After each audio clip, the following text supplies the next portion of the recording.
Hey, friendo, Steve here. No, Larson's not here. He's on vacation. Even if he wasn't on vacation, he wouldn't be here because this is Steve's Global Force Wrestling Impact Review. I did this for a spell over on the MF Steve Here channel. That's my own personal channel where I dick around and my wife and I do gameplay stuff. And I wanted to test it out and see if there was any sort of audience for it there. And I noticed there kind of was. I mean, my channel is pretty small, but I was getting in, I don't know, 4,000 to 5,000 views. So I thought to myself, well, maybe I can just bring this over to the Going In Raw channel. And I asked Larson, and he says, I don't care. It's, free money for me, for him, for Larson, for not doing any work. So I sit there and I watch GFW every week. Look, let's be frank. At this point in this rebranded TNA GFW thing, it's not really must-see TV. I watch it because I have spare time on Friday mornings. I can do this review. I can watch it while I'm eating my breakfast, while I'm putting together stuff for the show. And so that's why I'm doing this solo. Maybe at some point, Larson has actually said maybe at some point he'll be able to put together the time to watch GFW. Here's the thing. And this is I've mentioned this on the show, but this is, for the Going In Raw audience. Maybe you guys haven't seen my GFW reviews on my personal channel. And my approach is this. I want to see GFW, TNA. So I hate calling it GFW. TNA has always had, regardless of when they were around, they've always had good talent. Their business practices and business dealings have so overshadowed what they have in terms of the positives that it's difficult to take the product seriously, or it has been for a little while now. So, but with this sort of clean slate that they're trying to establish, I figured, what the heck? I got the PlayStation View service. Now I can write that off as a tax break. So that's awesome too. So that's where I'm coming from. I don't have anything against GFW. I think some of the stuff they do is goofy. I think there are definitely some things they can work on, but I like to highlight the positives as well as the negatives. This week, we're leading up to, I think there's like 2 weeks away from their Destination X special, which is not, I don't think, a pay-per-view. I think it's actually going to be on, it's going to be live on Pop TV. And I think, from what I understand, that's when they're going to debut the actual GFW Unified Championship, so people aren't going to be carrying around two belts, which I actually kind of like. So there you go. That's where I'm coming from with GFW. This is not meant to slam the company or the product. There's a lot of good stuff going on. I just review the show as I see it. Sometimes I'll comment on the behind-the-scenes news stuff. For example, Alberto Del Rio has said recently his suspension from GFW in relation to the incident he had at that airport with Paige is going to be coming up, is going to be ending soon. He didn't give a specific date when. That was on a podcast he did, I think, with Bully Ray. And so, I have my main problem, or, one of my issues with GFW is the fact that they bring in guys like Alberto Del Rio, Alberto El Patron, guys who, if somebody wants to tune in and see something different than the WWE, if you're loading up with guys that were from the WWE and didn't really get over to the degree that maybe, they could have or should have, I'm not sure what that says about your product, especially when you have really, really quality guys like EC3, like Moose, Braxton Sutter, a couple other guys.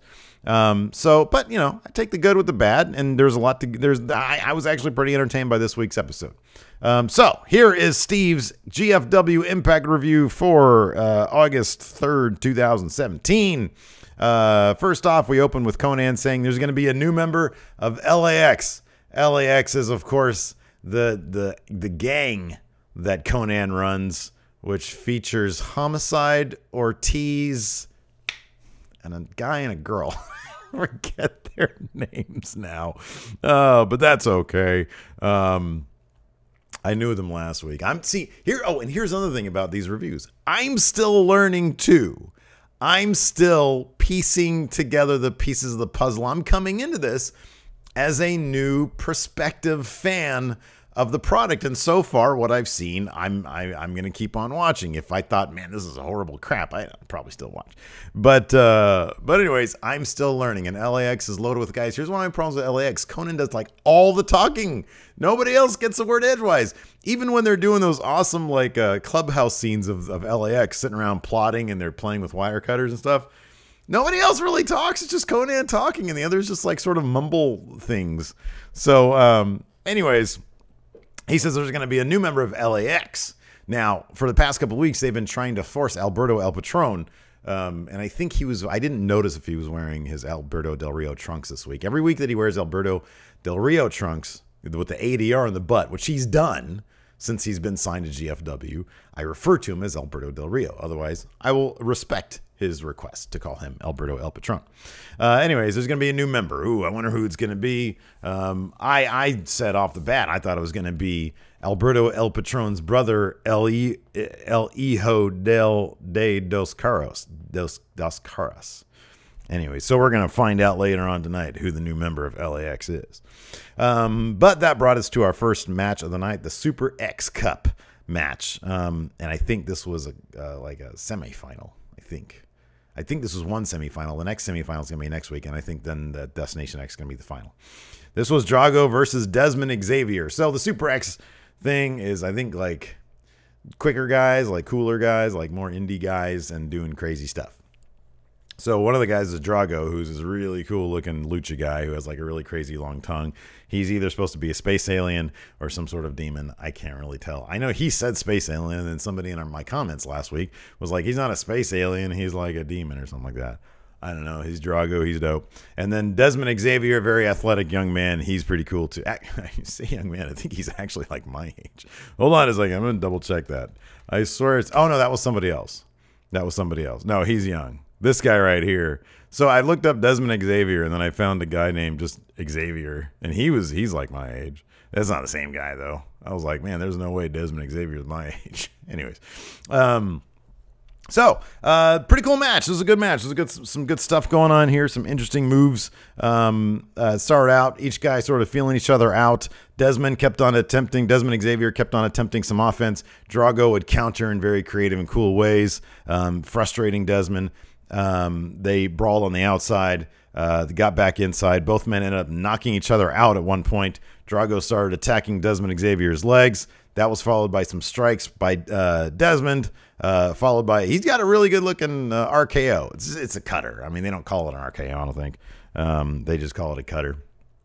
And I like, they even said, like, one of the... and the thing also about GFW, I really like their commentary team. I think they're hilarious. Pope said a couple things in this episode that were absolutely hilarious. Anyways, Dezmond ends up hitting a cutter on Drago. Drago then gave a draping DDT to Dezmond Xavier. Dezmond Xavier hit what he calls an X19, which is like an X Division version of the 619. Same thing. Dude's draping over the whatever, and then Dezmond runs over there and gives him a 619 kind of. And then Dezmond Xavier gets the win with the final flash, which is like a spinning senton bomb thing off the top rope. Good stuff. Good match. Fun stuff. Dezmond Xavier moves on to the finals, I think. And then next week we're going to have the semifinals between somebody. I don't know who. Anyways. Next up, we had an EC3 interview. He's got a match tonight against Moose for the Impact Grand Championship, which is like a weird thing where there's rounds and scoring. And so anyways, in the interview, he says he's a hot commodity. He looked at the camera and addressed Moose directly, said, "I'm in your head, and I'm going to win the Grand Championship tonight."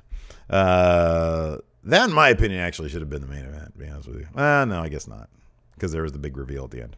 Anyways, then we get another interview, this time backstage with the Patron family, La Familia de Patron, with Alberto, his dad, Dos Caras, and his brother, El Hijo de Dos Caras. As you guys might know or might not know, El Hijo means son. Anyways, he's back there. he just starts ripping into his brother, saying, "I know you've been friends with Conan for a very long time, pero you are the new member, aren't you?" And his brother's like, "What are you talking about? I'm your brother. I'm El Hijo de Dos Caras. Why are you yelling at me?"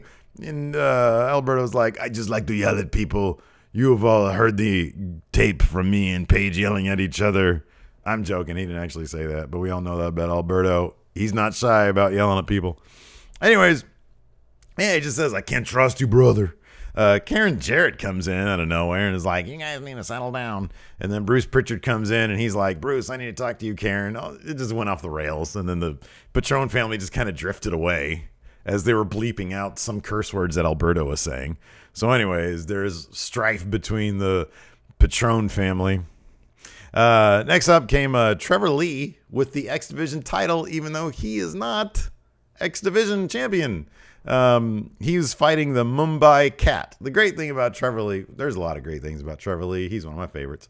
But because he stole the X Division championship from Sanjay Dutt, and that was like weeks ago, and Bruce Pritchard, like the authority figure, has been totally cool with it. It's just weird. I've described it as like a Kafka-esque situation where this villainous Trevor Lee stole a title from Sanjay Dutt. Sanjay Dutt tries to get it back, and like Bruce Pritchard, this completely mellow, seemingly authority heel figure, who like is the least flamboyantly heelish guy there is. Like, he just makes decisions that are really dickish, but he seems very cool about it. Like, he's not like an asshole or anything, like outwardly. Anyways, it's a weird dynamic, but it's pretty funny.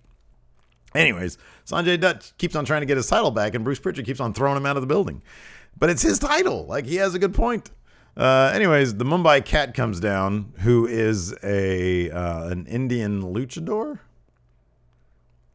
I mean, I know luchadors are native to Mexico, but this is a masked wrestler from India, the Mumbai Cat.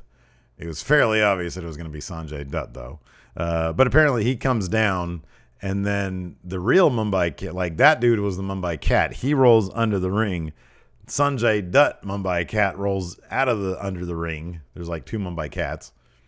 He comes up, starts destroying Trevor Lee, and attacks him and gets the pin on Trevor Lee. This wasn't for the title because Trevor Lee isn't technically a champion. Mumbai Cat unmasks himself as Sanjay Dutt. You can see that coming a mile away. Anyways, security comes down with Bruce Pritchard, who for some reason has a problem with Sanjay Dutt. I don't think this was ever actually explained. I don't get it, but whatever. So anyway, Sanjay Dutt, he says, hold on a second. Okay, I want my title back. How about we fight for it in a ladder match at Destination X? I personally really hope Sanjay Dutt puts over Trevor Lee and Sanjay Dutt kind of moves to the background. From what I understand, he's the producer for the X Division. He's like the head honcho creatively behind the scenes of the X Division. I like Sanjay Dutt. I just don't feel like he has a ton of charisma. And so I really like when during his feud with Low Ki, I really love Low Ki. It looks like he tries to hurt people in the ring, but I really like Low Ki. I think he's got tons of charisma, and he has that voice, which is freaking amazing. Trevor Lee is all sorts of fantastic. Sanjay Dutt just comes off as a nerd. I don't really want my nerd as champion. Sorry. So I think he should go back behind the scenes, or maybe just be like an enhancement talent, like a jobber to the stars.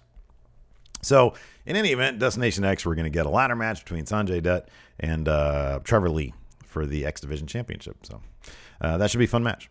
Next up, we had a video package for Lashley where they're talking to people at America Top Team, which is the MMA facility that he trains at, apparently.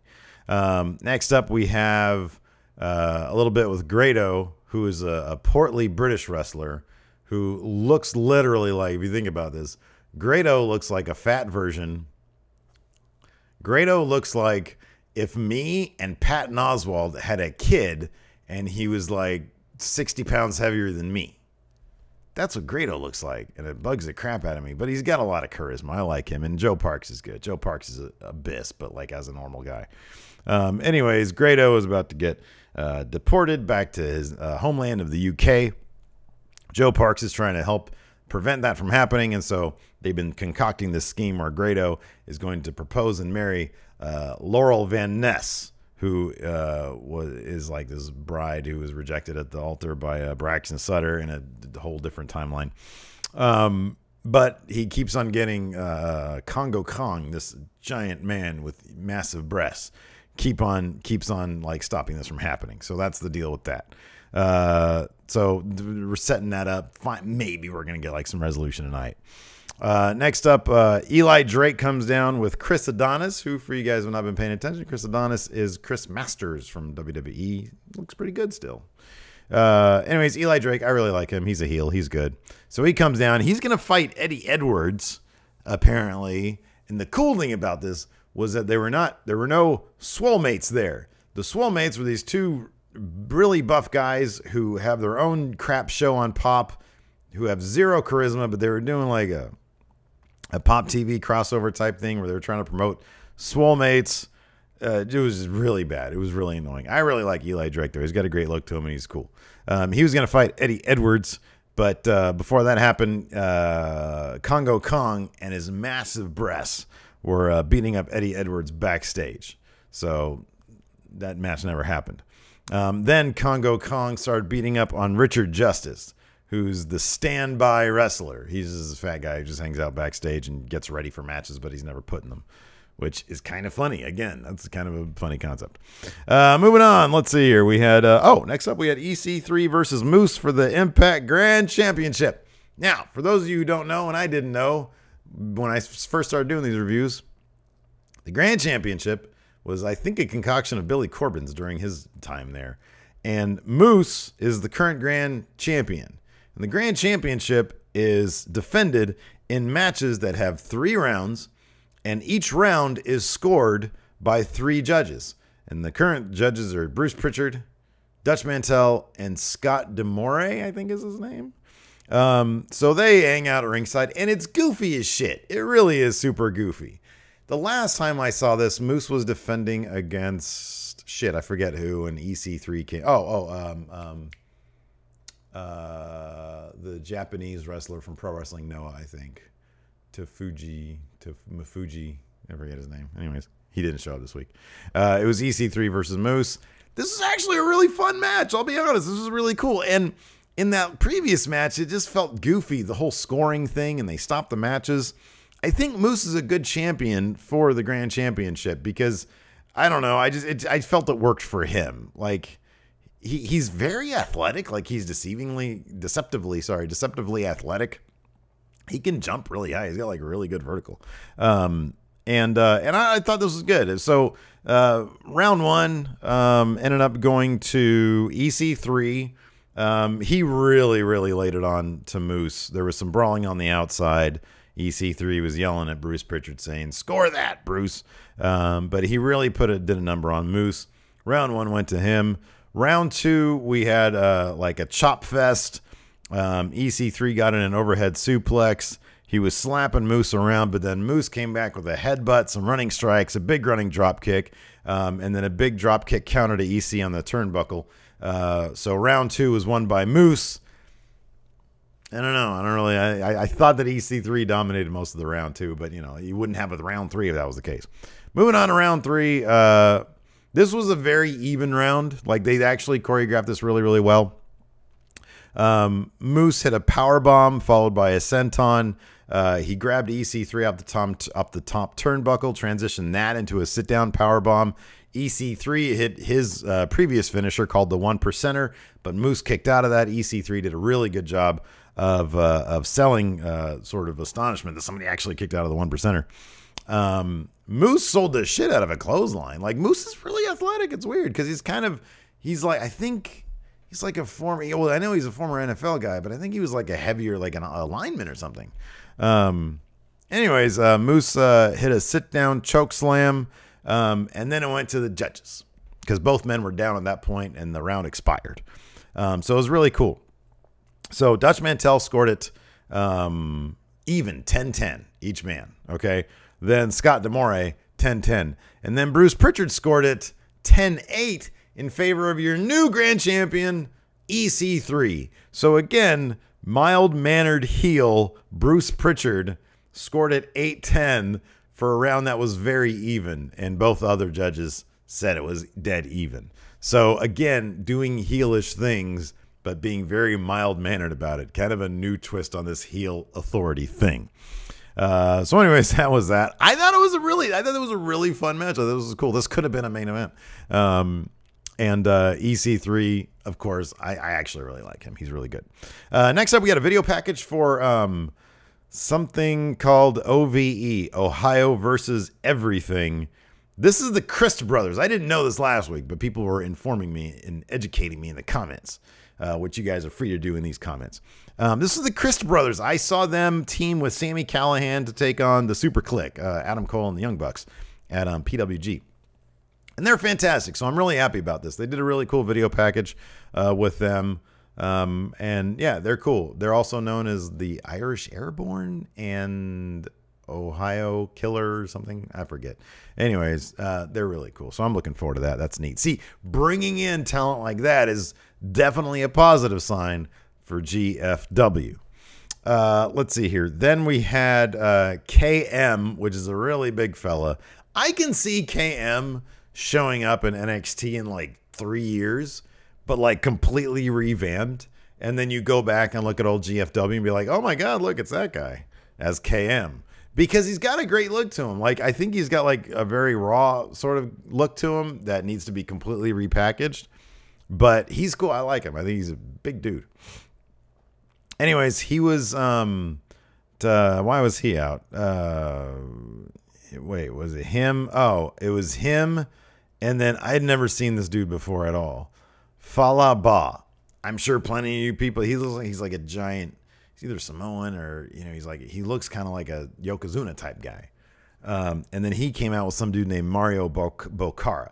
I'm sure you people out there who are watching GFW TNA for a while know who these guys are. I'd never seen them before. They haven't been around since they did the Mumbai tapings, and that's when I started watching. So I don't know. They seem pretty cool though.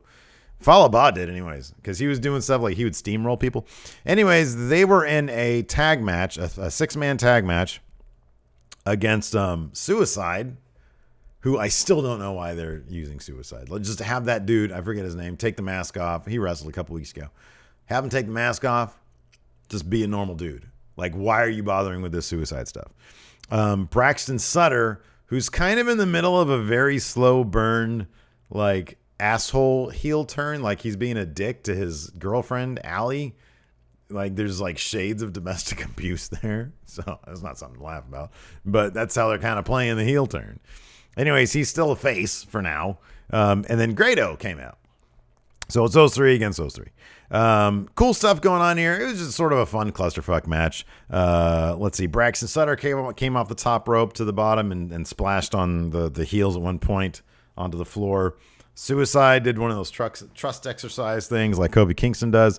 Grado then goes to the top. So they're all like piling on the guys, but then Grado gets pushed off to the mat. Then he gets steamrolled by Fallah Bah, who just like rolls on him. It's pretty funny. Anyways, the finish saw Grado get a pin on KM after KM ate a boot by Braxton Sutter, but Grado was a legal man. He gets the pin and the win. Then Grado gets down on one knee and calls out Laurel Van Ness. Joseph Park brings out Laurel Van Ness. And then, of course, like while he's about to propose and say, let's get married, Congo Kong, a man with massive breasts, comes down and Grado actually attacks Congo Kong. Like he's not like acting afraid of him or anything. He attacks him. Braxton Sutter, who's still milling about, Allie starts asking him to like, hey, you gotta go help. He's a face and you're a face, so you need to go help this guy. And Braxton says, not going to do that. Again, slow burn heel turn. He's just sort of turning into kind of a dick, but really, do you want to get in the ring with Congo Kong? Probably not. Anyways, Congo Kong goes up to the top rope. Laurel Van Ness brings him down. She says, don't do that. They go off together. It's kind of the same shit that happened last week, so they need to resolve this at some point. I hope they don't do the same thing again next week, but they probably will. Next up, we had an LAX interview. Conan, so the chick, I forget her name, with the microphone, the interview bot, she asked Conan a question. He says, listen up, random white girl number 5, which was really funny. Again, he did all the talking. He was talking straight in the camera, though. I love Conan, though. He's like a really good, he's a really good promo guy. Like, he's just really good at this. And he is very scary. It's cool.